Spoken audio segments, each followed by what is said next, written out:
નમસ્તે વિદ્યાર્થી મિત્રો, વેલકમ ટુ શિવ એજ્યુકેશન.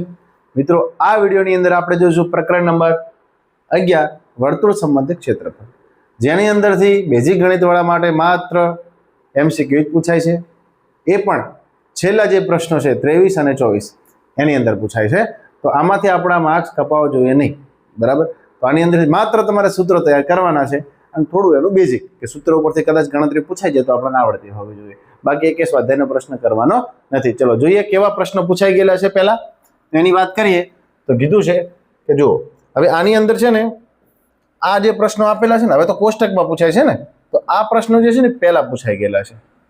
જ્યારે બ્લુ પ્રિન્ટ આ છેલ્લા કોષ્ટકની અંદર પૂછાતું, આ જો આ પ્રશ્નો લેટેસ્ટ છે, હમણાંના ગયા 2 વર્ષના, પણ આ પ્રશ્નો જૂના છે, બરાબર? એ પણ આપણે લઈ લીધા છે કેમ કે એમાંથી વળી કોષ્ટકમાં પૂછાઈ જાય, જરૂરી નથી. તો વર્તુળની પરિમિતિ અને ક્ષેત્રફળ સમાન હોય તો વર્તુળની પરિમિતિ એટલે વર્તુળનો પરિઘ, પરિઘનું સૂત્ર શું છે? 2πr એના બરાબર વર્તુળનો વ્યાસ, વર્તુળના વ્યાસનું સૂત્ર શું છે? વ્યાસ છે વર્તુળનું પરિમિતિ અને ક્ષેત્રફળ, તો ક્ષેત્રફળનું સૂત્ર શું છે? πr². વ્યાસ તો આપણે શોધવાનો છે. ઓકે, ચલો પાઈ ઉડી જાય તો 2r બરાબર આ r નો વર્ગ એટલે r ગુણ્યા r, તો r પાછો ઉડી જાય. તો શું વધ્યું? r બરાબર 2. અને r એટલે શું થાય? r એટલે ત્રિજ્યા થાય. અને તમારે વ્યાસ શોધવો હોય તો વ્યાસ બરાબર ત્રિજ્યાના ડબલ એટલે કે 2r થાય છે. તો 2 ગુણ્યા પાછા 2 એટલે કેટલા આવશે? 4 આવશે. જો આ જ પ્રશ્નમાં વર્તુળની ત્રિજ્યા કીધું હોત તો જવાબ 2 આવત. વ્યાસ કીધું છે એટલે એને ડબલ કરી દેવાના, ત્રિજ્યાના ડબલ એટલે 2 ના ડબલ કેટલા આવશે? 4 આવશે. એટલે વ્યાસ આપણો 4 આવશે, 4 એકમ. બરાબર? ચલો નેક્સ્ટ પ્રશ્ન નંબર 2, સેમ ટુ સેમ એવું જ કંઈક છે કે વર્તુળની પરિમિતિ અને ક્ષેત્રફળ સમાન હોય તો વર્તુળની ત્રિજ્યા, જો બંને જુઓ પ્રશ્નો હમણાં કીધું, કહી દીધું, આનો જવાબ તો મેં તમને કહી દીધો.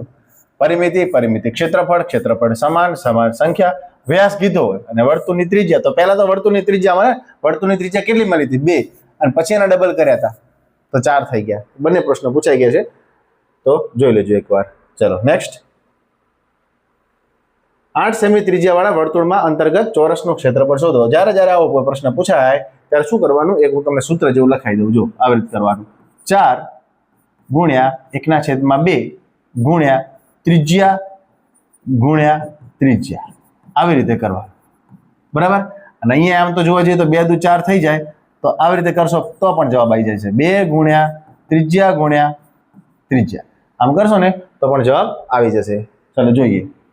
તો 2 ગુણ્યા ત્રિજ્યા કેટલી છે? 8 ગુણ્યા 8 તો 8 64, તો 2 ગુણ્યા 64, તો 2 ગુણ્યા 64 કરો, 2 ચોક 8, 2 છંગ 12, 128 જવાબ આવે. 128 સેન્ટીમીટરનો, બરાબર? જોઈ લેજો. શું યાદ રાખશો?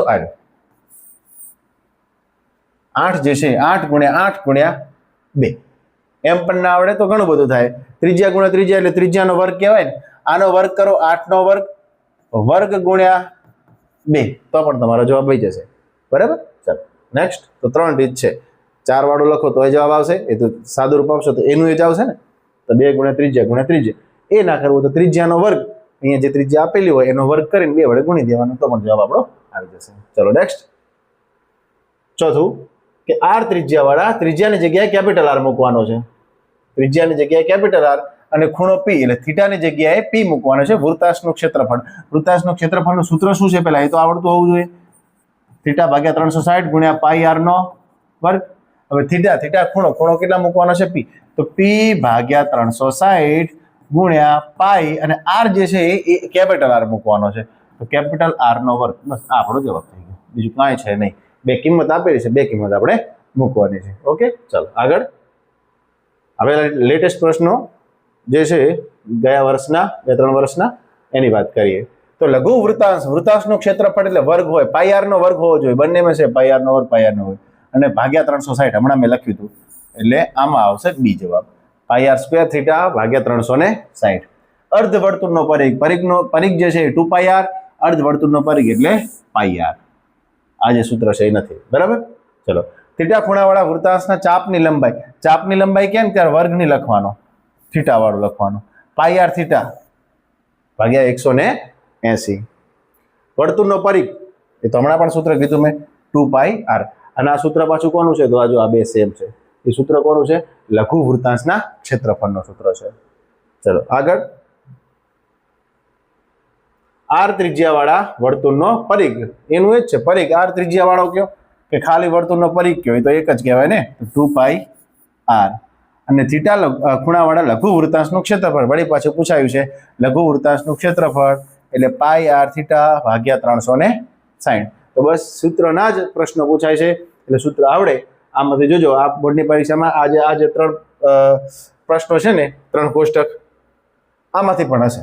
જોઈ લેજો, એક પ્રશ્ન આમાંથી 100% હશે. બરાબર, નોટ કરવું હોય તો કરી લેજો.